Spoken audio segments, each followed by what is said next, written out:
మనం సహజంగా మీ అందరికీ తెలుసు, మీరంతా సీనియర్ జర్నలిస్టులు, అనేక క్యాబినెట్ మీటింగులు మీరు చూసుంటారు. ఉమ్మడి ఆంధ్రప్రదేశ్ నుంచి ఇప్పుడు విభజిత ఆంధ్రప్రదేశ్ దాకా సహజంగా మనం క్యాబినెట్ మీటింగ్లు అంటే అప్పుడు ఉన్నటువంటి బర్నింగ్ ఇష్యూస్ ఏమున్నాయి, ఏదన్నా పెండింగ్ బిల్లులు కానీ, ప్రజలకు ఇవ్వాల్సినటువంటి పథకాలకు సంబంధించి కావచ్చు, లేదంటే కొత్తగా ఏదన్నా పాలసీలకు సంబంధించి కావచ్చు, ఇలాంటివన్నీ తీసుకోవడం జరుగుతూ ఉంటుంది. క్యాబినెట్ మీటింగ్ అంటే వాటికి అప్రూవల్, వాటికి సంబంధించినటువంటి నిర్ణయాలు తీసుకుంటారు. మరి 4 సార్లు ముఖ్యమంత్రి, ఇంకా రేపు 2 సంవత్సరాలు పోతే 50 సంవత్సరాల రాజకీయ అనుభవం. నేను అంత సీనియర్ రాజకీయ నాయకుడు లేడని చెప్తా ఉంటాడు చంద్రబాబు నాయుడు గారు. మరి ఆయన అధ్యక్షతన నిన్న ఒక కేబినెట్ సమావేశం జరిగింది. ఆ కేబినెట్ సమావేశానికి కీలకమైనటువంటి 6 మంత్రులు డుమ్మా కొట్టడం. సహజంగా కేబినెట్ మీటింగ్కి ఎవరన్నా ఒకళ్ళో ఇద్దరు ఏదన్నా అనారోగ్య సమస్యలో ఏదన్నా, లేదంటే విదేశీ పర్యటనలో ఎక్కడన్నా ఉంటే సహజంగా ఒకళ్ళో ఇద్దరు డుమ్మా కొట్టడం జరుగుతుంది. అది రాలేనటువంటి కారణాలతో. ఎందుకంటే మనం ఆంధ్రప్రదేశ్ రాష్ట్రానికి కేబినెట్ సమావేశం ఆంధ్రప్రదేశ్ రాష్ట్రంలో నిర్వహిస్తూ ఉన్నారు. మరి ఆంధ్రప్రదేశ్ రాష్ట్ర ఉప ముఖ్యమంత్రి ఏమో మాదాపూర్లో ఉన్నాడు. నిన్న తెలంగాణలోని మాదాపూర్లో ఉండి ఇక్కడ కేబినెట్ మీటింగ్కి రాలా. నార్మల్గా పవన్ కళ్యాణ్ షెడ్యూల్ ఎలా ఉంటుంది, పొద్దున్నే మాదాపూర్లో బ్రేక్ఫాస్ట్ చేసి బయలుదేరతాడు.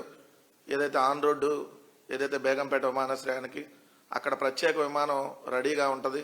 బేగంపేట నుంచి గన్నవరం ఆ విమానంలో దిగుతాడు. మళ్ళీ అక్కడ ప్రత్యేక హెలికాప్టర్ రెడీగా ఉంటుంది. మధ్యాహ్నం ఆయన ఇక్కడ ఏదైనా మీటింగులు చూసుకొని, లేదా 4 పార్టీ కార్యక్రమాలు ఏదో చూసుకొని, మళ్ళీ ఇక్కడ నుంచి సేమ్ మళ్ళీ మధ్యాహ్నం ఇక్కడ లంచ్ చేసి సాయంత్రం స్నాక్స్ టయానికి మాదాపూర్ వెళ్ళిపోతాడు. సహజంగా అతను షెడ్యూల్ ఎలా ఉంటుంది అంటే అంత తీరిక కూడా లేదా నిన్న. అంటే కేబినెట్ సమావేశానికి అట్ట వచ్చి వెళ్ళేంత టైం కూడా లేదా మన రాష్ట్ర ఉప ముఖ్యమంత్రి గారికి అని అడుగుతా ఉన్నాం. మరి కేబినెట్ సమావేశానికి ఆయనతో పాటు ఏదైతే వంగలపూడి అనిత గారు, హోంమంత్రి గారు, జగన్ గారిని మాత్రం ఎక్కడ ఎప్పుడు పడితే అప్పుడు ఎలా పడితే అలా తిట్టమంటే ఎక్కడున్నా పరిగెత్తుకుని వచ్చేస్తారు.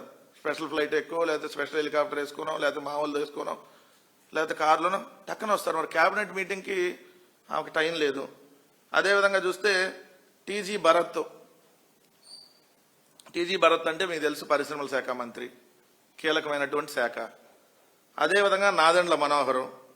సో వీళ్ళందరూ నిన్న అటెండ్ కాల. మరి 6 కేబినెట్ మంత్రులు రాకపోతే అసలు కేబినెట్ సమావేశం ఎందుకు పెట్టినట్టు? సరే, నిన్న ఏమన్నా అంత అర్జెంటుగా అర్ధాంతరంగా సరే కేబినెట్ మీటింగ్ పెట్టారులే, 6 మంత్రులు రాకపోయినా, అమ్మో ఫీజు రియంబర్స్మెంట్ నిధులు ఏమన్నా రిలీజ్ చేస్తున్నారేమో, ఆరోగ్యశ్రీ బకాయిలు ఏమన్నా రిలీజ్ చేస్తున్నారేమో, అక్కడ ఆల్రెడీ గ్యాస్కు సంబంధించినటువంటి కొరత ఏర్పడతా ఉంది రాష్ట్ర వ్యాప్తంగా, దానికి సంబంధించి ఏమన్నా తీసుకుంటున్నారేమో నిర్ణయం అని చెప్పి నేనంతా చూసాం. ఎందుకంటే 6 మంత్రులు రాకపోయినా మరి కేబినెట్ పెట్టారు అని అంటే మరి ఏదన్నా ప్రజలకు ఉపయోగపడేటటువంటి అంశం మీద ఏమన్నా డెసిషన్ తీసుకుంటున్నారేమో అనుకుంటే, హెరిటేజ్కి సంబంధించి 100 కోట్ల రూపాయల రాయితీలు ఇవ్వడానికి నిన్న కేబినెట్ మీటింగ్ పెట్టారు. మొత్తం ఎంటైర్ నిన్న కేబినెట్ సారాంశం ఏంటంటే అర్జెంటుగా హెరిటేజ్కి ఉగాది కానుక ఇవ్వాలి. ఆంధ్రప్రదేశ్ రాష్ట్ర ప్రజలకి రంజాన్ తోఫా లేదు, సంక్రాంతి కానుకలు లేవు, రోజు బాదుడు ఉంది. కానీ హెరిటేజ్కి మాత్రం అర్జెంటుగా ఉగాది కానుక ఇచ్చేయాలని చెప్పి నిన్న కేబినెట్ మీటింగ్ పెట్టినట్టుగా కనపడుతుంది. ఎందుకంటే నిన్న మీరు చూస్తే కేబినెట్లో నిన్న హెరిటేజ్కి వాళ్ళు ఇచ్చినటువంటి రాయితీలు, హెరిటేజ్ ఏమన్నా 100 ఉద్యోగాలు 1000 ఉద్యోగాలు ఏమన్నా ఇస్తుందా? ఇస్తే నిజంగా మనం రాయితీలు ఇచ్చినా తప్పులేదు కదా అని అనుకుంటే వాళ్ళు పెట్టినటువంటిది ఒకసారి చూడండి. ఇది నిన్న ఎజెండాలో 26వ అంశం, లాస్ట్ అంశం. ఈ అంశానికి సంబంధించి మీరు చూస్తే ఇక్కడే క్లియర్గా వాళ్ళు ఎన్ని ఉద్యోగాలు ఇస్తున్నారు, ఏదైతే ఎంత పెట్టుబడి, ఎన్ని ఉద్యోగాలు, ఎంత ప్రభుత్వం తరపున వాళ్ళు లబ్ధి పొందుతున్నారు అనేది దీంట్లో ఉంటుంది. ఏంటిది సారాంశం? 18/2/2026 జరిగిన 15వ SIPB సమావేశం మినిట్స్లో అజెండా నెంబర్ 19లో మిస్టర్ హెరిటేజ్ ఫుడ్స్ లిమిటెడ్కు తిరుపతి జిల్లా చంద్రగిరి మండలంలోని కాశీపెంట గ్రామంలో ఉన్న ప్రస్తుతం ఉన్నటువంటి milk processing unit technology upgradation కోసం ప్రత్యేక ప్రోత్సాహకాలు మంజూరు చేయడానికి సంబంధించినటువంటి కొరిజెండంకు ఆమోదం తెలియజేయటమైంది. ఏంది ఇదంటే 209 కోట్లు పెట్టుబడి పెడుతున్నారంట హెరిటేజ్ వాళ్ళు. 35 మందికి ప్రత్యక్ష ఉపాధి కల్పన జరిగిద్దంట. అంటే హెరిటేజ్ వాళ్ళు 35 మందికి, 3500 కాదు, 350 కాదు, కేవలం 35 మందికి ఉద్యోగాలు ఇస్తారంట. ఈ 35 మందికి ఉద్యోగాలు ఇవ్వటం కోసం మన ఆంధ్రప్రదేశ్ రాష్ట్ర ప్రభుత్వం వాళ్ళకెంత ఇస్తుంది అని చూస్తే యూనిట్ కరెంటుకి రూపాయి చొప్పున రాయితీ, దాంతోపాటు 5 సంవత్సరాల పాటు స్టేట్ జిఎస్టీ తీసేస్తుంది.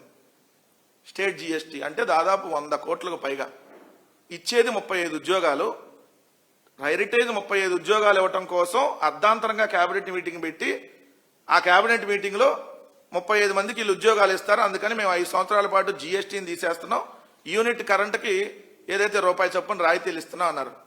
అంటే ఇది ఎంత దోపిడీ మీరు చూడండి. చంద్రబాబు నాయుడు గారు మొన్నే అసెంబ్లీ సమావేశాల్లో శుద్ధపోసల్లే, అసలు మామూలుగా మాట్లాడలా. ఏమని, నా హెరిటేజ్కి సంబంధించి నేను ఎప్పుడు ప్రత్యక్షంగా కానీ పరోక్షంగా కానీ ఈ ప్రభుత్వంలో లేదా అంతకుముందు గడిచిన ప్రభుత్వాల్లో కానీ ఎప్పుడూ ప్రభుత్వం ద్వారా ఏం మేము తీసుకోలేదు అని చెప్పి పచ్చి అబద్ధాలు నిండు అసెంబ్లీ సాక్షిగా ఆడాడు. చంద్రబాబు నాయుడికి ఇది అలవాటే. నిజం చెప్తే తలకాయ మొక్కలైద్ది అనేది మునిశాపం ఉందంటారు కదా, అందుకని ఏ రోజు నిజం చెప్పడు. ఇంట్లో వాళ్ళకి చెప్పడు, బయట వాళ్ళకి కూడా చెప్పడు. సో ఆయన చెప్పిన దాని ప్రకారం మరి ఇదేంటి, ఇది ఇప్పుడు మరి మీరు తీసుకుంటున్నట్టే కదా, ఇది ఒక పాయింట్. ఈ తీసుకుంటున్న అంశంలో చంద్రబాబు నాయుడు గారును ఏదైతే నారా లోకేష్ గారు క్యాబినెట్లోంచి వెళ్ళిపోయారంట. ఈ హెరిటేజ్ అంశం చర్చకు వచ్చినప్పుడు ముఖ్యమంత్రి అధ్యక్షనే కదా ఏదైతే క్యాబినెట్ మీటింగ్ జరిగేది, మరి ముఖ్యమంత్రి డెసిషన్ తీసుకోకుండా తర్వాత మంత్రివర్గం డెసిషన్ తీసేసుకుందని రాశారు. చూడండి, ఈరోజు ఈనాడు పేపర్ చూస్తే హెరిటేజ్ అంశం వచ్చినప్పుడు బయటకు వెళ్ళిపోయిన చంద్రబాబు లోకేష్ ఏం సిగ్గుపడ్డారా ఏంది, లేదంటే ఎవడన్నా నవ్వుతాడు మొహాన్ని ఓతాడని ఏమన్నా అనిపించిందా? మరి ముఖ్యమంత్రి సమావేశంలో ముఖ్యమంత్రి అధ్యక్షతన కేబినెట్ మీటింగ్ జరిగిద్దా, లేదంటే ముఖ్యమంత్రి కొడుకు అంటే ఇంకో మంత్రులందరూ వెళ్ళిపోయినాక ఏదో ఒక మంత్రి డెసిషన్ తీసుకొని మంత్రివర్గం ఆమోదం తెలిపిద్దా? ఇక్కడ చూడండి, తిరుపతి జిల్లా చంద్రగిరి మండలం కాశీపెంటలోని హెరిటేజ్ ఫుడ్ సంస్థ మిల్క్ ప్రాసెసింగ్ యూనిట్ విస్తరణ ప్రాజెక్టుకు రాయితీల అంశం ఎజెండాలో చర్చకు వచ్చినప్పుడు ముఖ్యమంత్రి చంద్రబాబు, మంత్రి లోకేష్ బయటకు వెళ్లిపోయారు, తర్వాత మంత్రివర్గం ఆమోదం తెలిపింది. ఇది ఒకటే కాదు, అంతకుముందు కూడా హెరిటేజ్ కి చంద్రబాబు నాయుడు గారు ముఖ్యమంత్రిగా ఉన్నప్పుడు 2014 నుంచి 19 సంవత్సరం ఈ 5 సంవత్సరాల తన పరిపాలనలో దాదాపు 24 కోట్ల రూపాయలు రాష్ట్ర ప్రభుత్వం నుంచి ఏదైతే హెరిటేజ్ కి చెల్లించినటువంటి డబ్బులకు సంబంధించి హెరిటేజ్ విడుదల చేసినటువంటి పత్రం. ఎప్పుడు ఇది విడుదల చేశారు వాళ్ళు? 11/6/2020 సంవత్సరంలో రిలీజ్ చేశారు. ఏమని రిలీజ్ చేశారు వాళ్ళు? We are surprised to see in media today that Heritage supplied 40 crores worth butter milk to government of Andhra Pradesh అని మేము సప్లై చేయం, మేము 40 కోట్లు సప్లై చేయలేదు. The total value of butter milk supplied in Andhra Pradesh government and to a few temples during 2015-16 to 2015-16 and 2019-20 ఈ మధ్యలో ₹1,49,00,000 విలువైన butter milk విలువైన బటర్ మిల్క్ సప్లై చేశాం బ్రహ్మోత్సవాలకి, శ్రీరామనవమికి, వైకుంఠ ఏకాదశికి అని చెప్తూ మళ్ళీ సివిల్ సప్లైస్ కార్పొరేషన్ కి 2014-15, 16-17లో 21,19 లక్షల విలువైనటువంటి నెయ్యి సప్లై చేశాం. ఏ జిల్లాలకు సప్లై చేశారని? కడప, ప్రకాశం, నెల్లూరు, అనంతపురం, కర్నూలు, చిత్తూరు, కృష్ణా డిస్టిక్, శ్రీకాకుళం. మరి అప్పుడు కూడా దాదాపుగా 24 కోట్లు ఇది బటర్ మిల్క్ కానీ నెయ్యి కానీ. మరి ఇది చంద్రబాబు నాయుడు గారు అధికారంలోకి వచ్చేది ఎందుకంటే ప్రభుత్వ సొమ్ముని, ప్రజల సొమ్ముని హెరిటేజ్కి అప్పనంగా దోచిపెట్టడానికి అనడానికి అంతకుముందు ముఖ్యమంత్రిగా ఉన్నప్పుడు అలానే చేశాడు, ఇప్పుడు ముఖ్యమంత్రిగా ఉన్నప్పుడు కూడా ఇలానే చేశాడు. మరి ఏ డైరీకి రాయితీలు లేదు కదా. నిజంగా మనం డైరీలకు రాయితీలు ఇవ్వాల్సింది ఏ డైరీలకి? ప్రభుత్వ డైరీలకి. ఈరోజు చంద్రబాబు నాయుడు గారు ప్రైవేటు డైరీకి ఏదైతే 35 మందికి ఉద్యోగాలు ఇస్తారంట, 35 మందికి ఉద్యోగాలు ఇచ్చే వాళ్ళకి ఇంత రాయితీలా? అంటే ఇది ఏ రకంగా అప్పనంగా దోచిపెడుతున్నారు మీరు చూడండి. మొన్నటికి మనం చూస్తే 5,000 కోట్ల రూపాయల విలువైనటువంటి విశాఖపట్నంలోని కాస్ట్లీ భూములు, రిషికొండ దగ్గర ఉన్నటువంటి కాస్ట్లీ భూముల్ని గీతం విద్యా సంస్థలకి ఈ ప్రభుత్వం అంటే ప్రభుత్వం వాళ్ళు కబ్జా చేసేస్తే ప్రభుత్వం డైరెక్ట్ గా హ్యాండ్ ఓవర్ చేసేస్తుంది. మామూలుగా అయితే 99 పైసలకి ఏదైతే వాళ్ళకి కావాల్సిన వాళ్ళకి ఇచ్చుకుంటారో ఇది ఒక ప్రాసెస్. ఏదే Raheja real estate, Satva real estate, ANSR global, ఇంక వాళ్ళ ఇష్టం వచ్చిన వాళ్ళకి 99 పైసలకి ఇస్తారు, ఇది ఒకటి. లేదా మీరే కబ్జా చేసుకుంటే మీకే ఇచ్చేస్తారు. అట్టని మనం ఎవరైనా కబ్జా చేస్తే మన అరెస్ట్ చేస్తారు. ఓన్లీ చంద్రబాబు నాయుడు గారు వాళ్ళ బంధువులు వాళ్ళ బినామీలకు సంబంధించి. ఇది చూడండి, గీతం కబ్జా చేసింది మీకు ఇక్కడ క్లియర్ గా కనపడుతుంది బాక్స్ లో. గులాబీ రంగులో ఉన్న 19.39 ఎకరాలు, ఆకుపచ్చ రంగులో ఉన్న 4.74 ఎకరాలు, ఎరుపు రంగులో ఉన్నటువంటి మిగిలింది. ఈ రెండింటిని జగన్ గారి ప్రభుత్వం హ్యాండ్ ఓవర్ చేసుకుంది. జగన్ గారి ప్రభుత్వం గీతం కబ్జా చేసినటువంటి భూముల్ని హ్యాండ్ ఓవర్ చేసుకుంటే మళ్ళీ ఈరోజు చంద్రబాబు నాయుడు గారు వాళ్ళకి అప్పనంగా దోచిపెట్టినటువంటి పరిస్థితి. ఇది ఒకవైపు. రెండోది, పవన్ కళ్యాణ్ గారు చాలా బిజీ. చెప్పాను కదా, పొద్దున్నే మాదాపూర్, మధ్యాహ్నం ఆంధ్రప్రదేశ్, మళ్ళీ సాయంత్రం మాదాపూర్, రాత్రికి ఇంకెక్కడ మనకు తెలియదు. సో ఆయన నిన్న క్యాబినెట్ మీటింగ్కి రాలా. బట్ ఆయన సినిమాకి సంబంధించినటువంటి ఉస్తాద్ భగత్ సింగ్ ఏదో ఉంది సినిమా, ఆ సినిమాకి సంబంధించిన దానికి మాత్రం ఏదైతే టికెట్ రేట్లు పెంచుకోవడానికి అనుమతులు ఇస్తారు. ఈరోజు పవన్ కళ్యాణ్ గారు కాపు నేస్తం 2024లో ఎందుకు ఇవ్వలేదని అడగల, ఒక్కరోజు కూడా. కాపు నేస్తం 2025లో ఎందుకు ఇవ్వలేదని అడగల. అయ్యా విద్యార్థులకు ఫీజు రింబర్స్మెంట్ ఎందుకు ఇవ్వట్లేదని అడగట్లా. ఆయన మేనిఫెస్టోలో ఏం చెప్పాడు? షణ్ముఖ వ్యూహంలో భాగంగా ప్రతి నియోజకవర్గంలో 500 మందికి సంవత్సరానికి 10 లక్షల రూపాయలు చొప్పున ఒక్కొక్క సంవత్సరం 500 మంది సెలెక్ట్ చేస్తా ఉన్నాడు. 175 నియోజకవర్గాల్లో ఒక్క నియోజకవర్గంలో ఒక్కళ్ళకు కూడా 10 లక్షలు కాదు కదా, 10 రూపాయలు కూడా ఇచ్చినటువంటి పరిస్థితి లేదు. దానికి సంబంధించి ఏ రోజు అడగడం. కానీ ఆయన అధికారంలోకి వచ్చిన తర్వాత ఉప ముఖ్యమంత్రి హోదాలో ఆయన హరిహర వీరమల్లు, ఓజీ, ఇప్పుడు ఉస్తాద్ భగత్ సింగ్, అంటే ఈ 3 ఫ్లాప్ సినిమాలు అనుకోండి. దానికి టికెట్ రేట్లు పెంచుకోవడానికి మాత్రం ఏదైతే ప్రభుత్వం నుంచి ఏదైతే అనుమతులు తీసుకుంటారో, దీని మీద మీకున్న శ్రద్ధ రాష్ట్రంలో ఉన్న సమస్యల మీద ఎందుకు లేదు? ఈరోజు మధ్యాహ్న భోజన పథకం అధ్వానంగా ఉంది. పిల్లలు ఈరోజు తినలేకపోతున్నారు. ఉడికి ఉడకని అన్నంలో పసుపు కలిపి అది పులిహార అంటున్నారంట. సిగ్గుతో మనం తలదించుకోవాలి.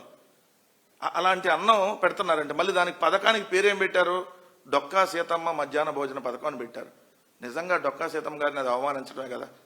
మరి ఇలాంటి వాటి మీద పవన్ కళ్యాణ్ మాట్లాడ్డా? అయ్యా పిల్లలకు మంచి భోజనం ఇమ్మని అడగడు, అయ్యా కాపు నేస్తం ఇమ్మని అడగడు, అయ్యా పిల్లలకు ఫీజు రింబర్స్మెంట్ ఇమ్మని అడగడు, అయ్యా ఆరోగ్యశ్రీ బకాయిలు ఇమ్మని అడగడు.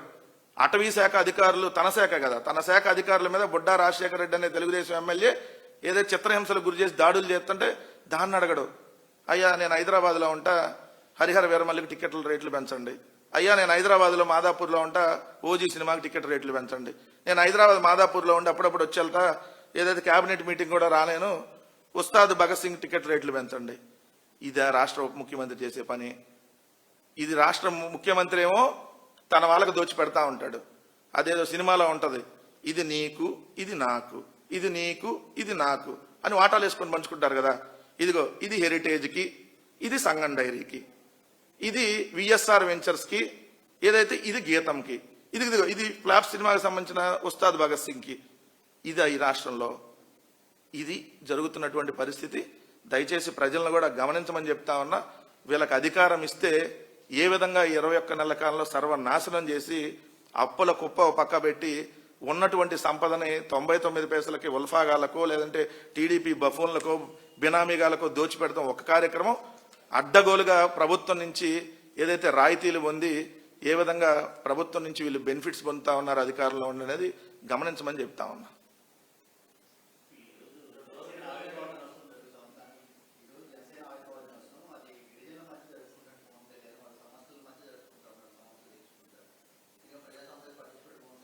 మనం జరుపుకోవాల్సింది ఆవిర్భావ దినోత్సవం. నిజంగా గిరిజనుల మధ్య ఎప్పుడు జరుపుకోవాలి? వాళ్ళకి ఆ డోలీ మోత లేకుండా ఉంటది కదా. నిజంగా మరి అదే గిరిజన ప్రాంతంలో జగన్మోహన్ రెడ్డి గారు ఉన్నప్పుడు ఇంటింటికి రేషన్ అందేది, ఇంటింటికి వాలంటీర్ వచ్చేవాళ్ళు. కానీ ఈరోజు రేషన్ వాళ్ళు తీసుకోవాలంటే 40 కిలోమీటర్లు వెళ్ళి తీసుకోవాల్సినటువంటి పరిస్థితి. మరి పవన్ కళ్యాణ్ గారు దానికేం సమాధానం చెప్తాడు? ఏదో ఆవిర్భావ దినోత్సవం గిరిజనుల మధ్య చేసుకున్నా మాదాపూర్లో కూడా చేసుకోవచ్చు, ఎవరు కాదన్నారు. అదేదో మీటింగ్ పెడతా అన్నట్టున్నాడు కదన్నా, పెద్ద బహిరంగ సభ పెడతా అన్నాడు. ఏం చంద్రబాబు నాయుడు గారు ఏమన్నా ఈ మీటింగ్ డబ్బులు ఏమన్నా అన్నాడా? లేకపోతే పెట్టేవాడు కదా. చంద్రబాబు నాయుడు డబ్బులు ఇచ్చినప్పుడల్లా మీటింగ్ పెడతారు కదా. మరి ఇవాళ పెద్ద బహిరంగ సభ పెడతా అని ప్రకటించారు అంతకుముందు. మొన్న ఏదో సభ్యత్వాలు కూడా 500 నుంచి 400 రూపాయలు తగ్గించామన్నారు. అంటే తీసుకునేవాడు ఎవడు లేడా సభ్యత్వం? మన 100% అదండి 100% స్ట్రైక్ రేట్ ఉన్న పార్టీ ఏదో అనేవాడు కదా. 100% స్ట్రైక్ రేట్ అన్నాడు కదా. కనీసం 100 రూపాయలు కూడా ఎక్స్ట్రా కట్టలేని అంటున్నారు సభ్యత్వానికి. సో ఇంక జనసేన గురించి మనం చాలా తక్కువ మాట్లాడుకుంటే అంత మంచిది. అది తెలుగుదేశం పార్టీకి బి పార్టీ అనేది మనం ఎప్పటి నుంచో చెప్తున్నాం. తెలుగుదేశం పార్టీ లేకపోతే ఆ పార్టీ లేదు, కనీసం అతను ఎమ్మెల్యే కూడా కాలేడన్న విషయం మీ అందరికి కూడా తెలుసు. ఇంకా దాని గురించి మనం తక్కువ మాట్లాడుకుంటే బెటర్.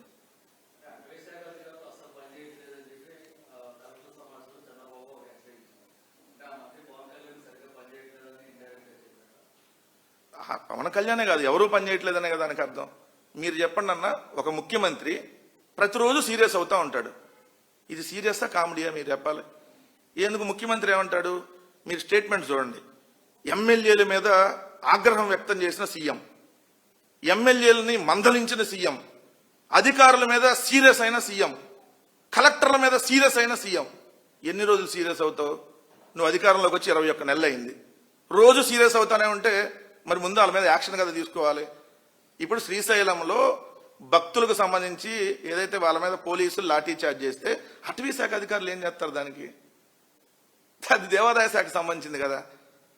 సో చంద్రబాబు నాయుడు గారు ఏం మాట్లాడుతున్నారంటే తన చేతగానితనాన్ని అధికారుల మీదో, లేదంటే కలెక్టర్ల మీదో, లేదంటే వాళ్ళ ఎమ్మెల్యేల మీదో, లేదంటే ఇంకొకరి మీదో తోసేటటువంటి ప్రయత్నం చేస్తున్నాడు అనేది క్లియర్. అసలు పరిపాలించేటటువంటి అధ్యక్షుడే చేతగానటువంటి పరిపాలన ఉంటే ఇంకా అధికారులు ఏం చేస్తారు?